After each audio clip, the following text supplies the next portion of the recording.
सर्व ठिकाणी आमचे लोक तयारच होते। पण मी खास करून त्या सर्व मशिदींमध्ये जे काही काय चालवणारे जे कोणी मौलवी वगैरे जे कोणी असतील त्यांचे मी खास आभार मानेन की आमचा जो विषय आहे तो विषय त्यांना नीट समजला। मला आता मुंबईचा जो रिपोर्ट आलाय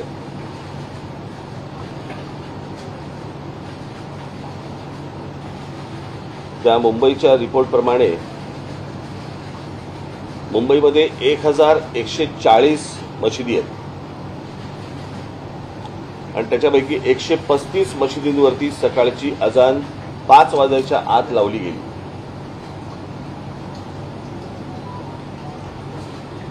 काल मला ते विश्वास नांगरे पाटील यांचा मला काल फोन आला होता आणि त्यांनी सांगितलं की आम्ही सर्व मशिदींशी बोललेलो आहोत, त्यांच्या मौलवींशी बोललेलो आहोत, ते कोणी सकाळची अजान लावणार नाही। मग या ज्या 135 मशिदींवरती जी अजान सकाळी 5च्या आत झाली यांच्यावरती आत्ता राज्य सरकार कोणती कारवाई करणार आहे की फक्त आमच्याच मुलांना उचलणार आहे?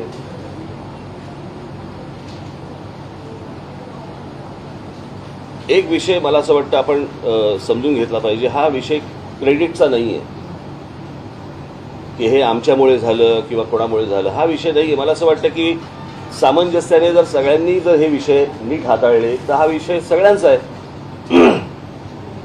म्हणजे हा एकटा क्रेडिट काय बाबा आमच्यामुळे 92% ठिकाणी अजान झाली नाही, मला नाही असल्या क्रेडिट घ्यायची इच्छा पण नाही। आम्ही हे फक्त बोललो, तुम्ही ही गोष्ट दाखवली, लोकांपर्यंत पोहोचवली, लोकांनी ही मान्य केली। त्याच्यामध्ये ज्या मशिदी होत्या त्या मशिदीमधले जे मौलवी होते त्यातल्या अनेकांना हा विषय समजला, त्यांच्यापर्यंत पोहोचला, सरकारपर्यंत पोहोचला। सरकारमधल्या मी पोलीस दलाला देखील मी धन्यवाद देईन की त्यांनी ह्या सगळ्या गोष्टींची काळजी घेतली। मी तुम्हालाही खास करून धन्यवाद देईन की तुम्ही हा लोकांपर्यंत नीट विषय पोहोचवलात।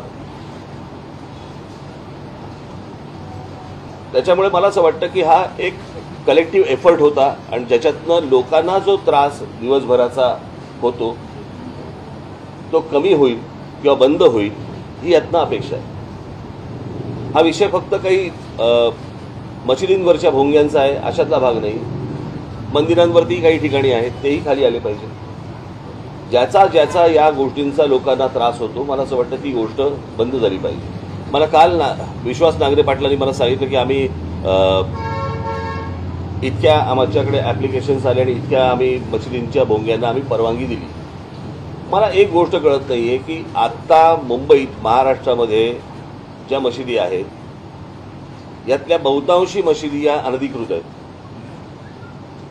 अनधिकृत मशिदींवरती लागलेले भोंगे हे अनधिकृत आहेत आणि त्यांना सरकार परवानगी देते अधिकृत। हे माझ्या कल्पनेच्या बाहेरची गोष्ट आहे, कोणाच्याही कल्पनेच्या बाहेरची गोष्ट आहे। म्हणजे अनधिकृत गोष्टींना तुम्ही अधिकृत परवाने देताय कशासाठी, कोणासाठी देताय? आणि मी आत्ताची पत्रकार परिषद ही घेणं एवढंच माझं आत्ताचं कारण आहे की हा विषय फक्त सकाळच्या अजान पुरताचा नाही आहे। दिवसभर जे काही 4 ते 5 वेळा जी काही बांग दिली जाते, जी काही त्यांची प्रार्थना ते म्हणतात, जे लाऊडस्पीकरवरनं म्हणतात, ती जर परत त्यांनी दिली तर आमची लोक हनुमान चालीसा त्या वेळेला वाजवणार म्हणजे वाजवणार।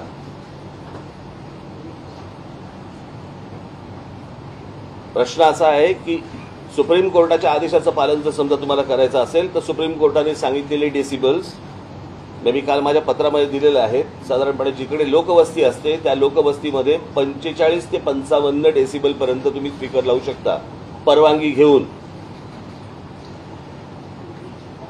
काल विश्वास नांगरे पाटलांनी मला जे सांगितलं की आम्ही त्यांना परवानगी दिलेली आहे, तुम्ही 365 दिवसाची कशी काय देऊ शकता? आम्हाला परवानगी देताना दिवसाची परवानगी तुम्ही देणार, सणासुदीला देताना तुम्ही 10 दिवसाची 12 दिवसाची अशी परवानगी देणार आणि यांना 365 दिवसाची देणार कशासाठी?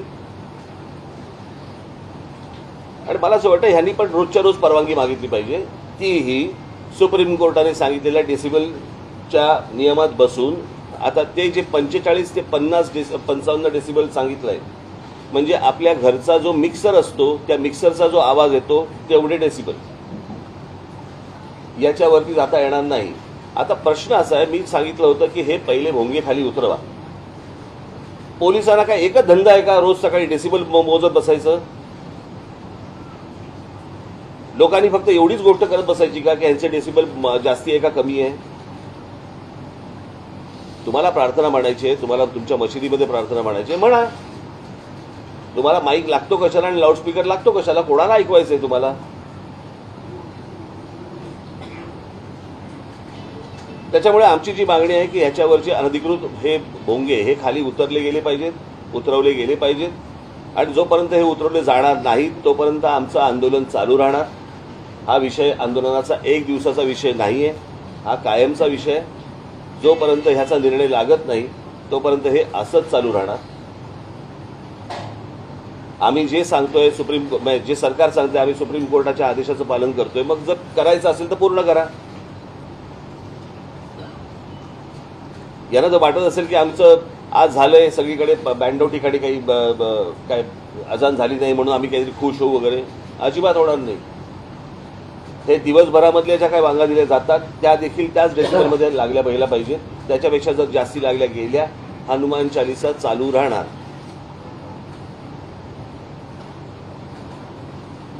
यांचा जर या बाबतीत, बरं मी काल पण सांगितलंय, परत एकदा सांगतो, हा सामाजिक विषय, हा धार्मिक विषय नाही.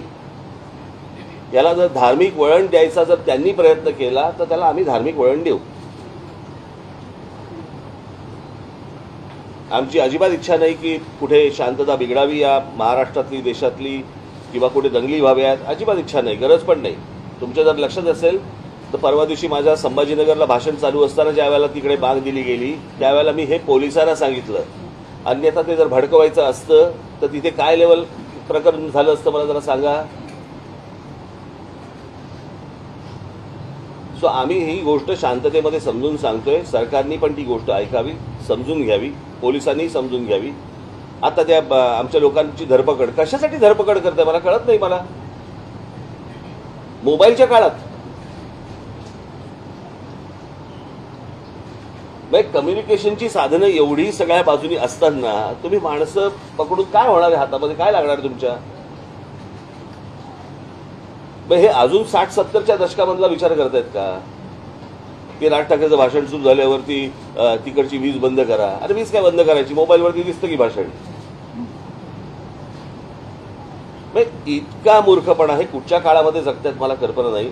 मला आपल्या सर्वांच्या माध्यमातून फक्त मला एवढंच सांगायचं होतं, हा विषय एक दिवसाचा नाही. माझ्या महाराष्ट्र सैनिकांना पण मला हेच सांगायचं आहे. माझ्या महाराष्ट्रामधल्या माझ्या हिंदू बांधवांना पण हीच मला गोष्ट सांगायची आहे की हा विषय एक दिवसाचा नाही. ज्या ज्या मशिदींमधले मौलवी ऐकणार नाहीत, जिकडे लाऊडस्पीकर लागतील तिकडे हनुमान चालीसा त्याच्या दुप्पट आवाजात लागला गेला पाहिजे. त्याशिवाय हे त्यांना जर समजणार नसेल. आणि मी पोलिसांच्या कारवाईची मी अपेक्षा करतोय की या 135 मशिदींवरती मुंबईतल्या खास करून, महाराष्ट्रातले तिकडचे जे काही कमिशनर असतील ते बघतील, पण मुंबईचे पोलीस कमिशनर, मुंबईचे पोलीस हे या 135 मशिदींवरती काय कारवाई करणार आहेत आणि करणार आहेत की नाही करणार आहेत ते एकदा समजू देत. ते त्यांच्या धर्माला जर समजा घट्ट राहणार असतील तर आम्हाला पण आमच्या धर्माला घट्ट राहावं लागेल.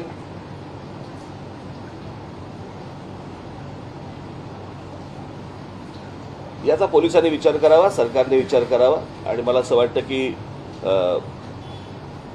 या महाराष्ट्रात शांतता नांदावी, लाऊडस्पीकर्स बंद व्हावे. जेव्हा तुम्हाला सणासुदीला लागत आहेत, काही सभाजना लागत आहेत, कुठच्या कारणाला लागत आहेत, आपण समजू शकतो लाऊडस्पीकर. पण 365 दिवस सकाळी उठल्यापासून दिवसभरामध्ये 4-4, 5-5 वेळा तुम्ही जर ऐकवणार असाल तर आम्हाला नाही ऐकायचं आहे ते. याचा महिलांना, विद्यार्थ्यांना, कोणी आजारी ग्रस्त असतील त्यांना त्या गोष्टींचा त्रास होतो. एवढं पण समजत नाही. ह्यांचा धर्म मोठा माणुसकीपेक्षा. परंतु मी परत सांगेन आपल्याला की ज्या मशिदींवरचे सकाळी आज अजान झाली नाही त्यांनी देखील याच्या पुढे ज्या वेळेला त्यांना काय प्रार्थना म्हणायची आहे, एक तर पोलिसांनी हे भोंगे खाली आणले पाहिजे. तुम्हाला जी काय प्रार्थना करायची मशिदीमध्ये करा. आणि हे आवाज बंद झाले पाहिजेत महाराष्ट्रामधले, एवढीच फक्त मी अपेक्षा करतोय. परत एकदा सांगतो, हा विषय एक दिवसाचा नाही. तुम्ही 4 तारीख म्हणून 4 तारीख पकडू नका. हा कायमस्वरूपी राहणार जोपर्यंत विषय निकाली लागत नाही तोपर्यंत. सर, एक प्रकारे तुम्ही हे आंदोलन जे आहे ते तीव्र करताय, म्हणजे एक प्रकारे जोपर्यंत हा मुद्दा सुटत नाही तोपर्यंत तुम्ही हे आंदोलन तीव्र करताय. यामुळे समाज स्वास्थ्य किंवा कायदा सुव्यवस्थेची परिस्थिती याचा विचार त्यांनी करायचा आहे, मी नाही करायचा आहे ना. मी तर सोपं सांगतोय की ही गोष्ट बंद करा म्हणून. तुम्ही मला काय प्रश्न विचारताय? असा एक आरोप केला जातो. प्रश्न आरोप करण्यापेक्षा त्यांना सांगा ना की ही गोष्ट बंद करा. कोणी प्रार्थना तुमची काय धर्माची असेल ती म्हणू नका, हे मी सांगतोय का? मी हे बोलतोय का? नाही. ते म्हणा, तुमच्या मशिदीत म्हणा, तुमच्या घरात म्हणा. खरं तर धर्म हा तुमच्या घरामध्ये असला पाहिजे. देवळामध्ये जातो आपण, नमस्कार करतो, परत येतो. आपण काय तिकडे प्रत्येक जण जो जातो तो काय आरती करत बसत नाही. मला असं वाटतं मी तुम्हाला एक बाहेर निरोप दिला होता ना. मी तुम्हाला मगाशी निरोप दिला होता की मला जे बोलायचंय मी आपल्यासमोर येऊन मांडीन. हा काही प्रश्नोत्तराचा तास नव्हे.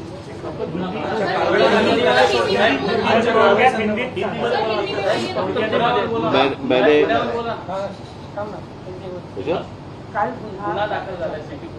औरंगाबाद हिंदीमध्ये माझं हिंदी चांगलं नाही रे एवढं.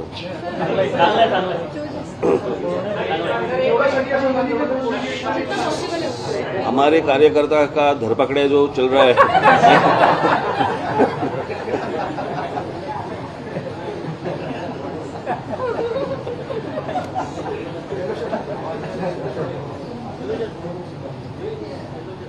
आज 4 तारीख है. 4 तारीख को हम लोगों ने मस्जिदों के ऊपर के जो लाउडस्पीकर है वो बंद करने के लिए सरकार को विनती की थी.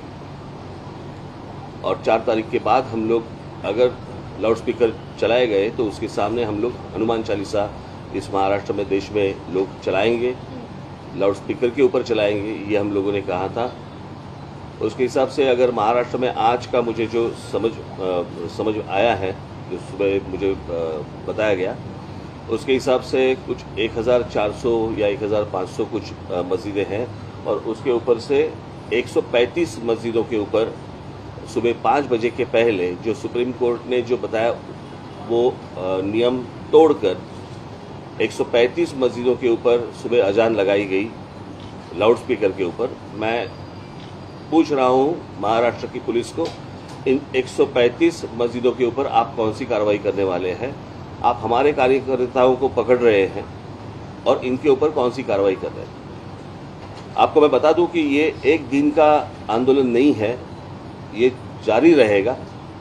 और इसके बाद भी जहाँ जहाँ पे ये जो सुप्रीम कोर्ट ने डेसिबल का जो नियम बताया है, मैंने आपको बताया कि सुप्रीम कोर्ट ने जो बताया है कि 45 से 55 तक डेसिबल होना चाहिए लाउडस्पीकर का.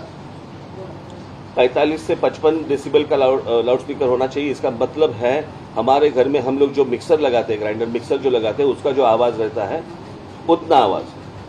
अगर इसके आगे जाएंगे तो उनके ऊपर कार्रवाई होनी चाहिए. ये सुप्रीम कोर्ट ने कहा है. मैं देख रहा हूँ कि कार्रवाई हो रही है या नहीं हो रही है, होगी या नहीं होगी, या सिर्फ हमारे ऊपर होगी.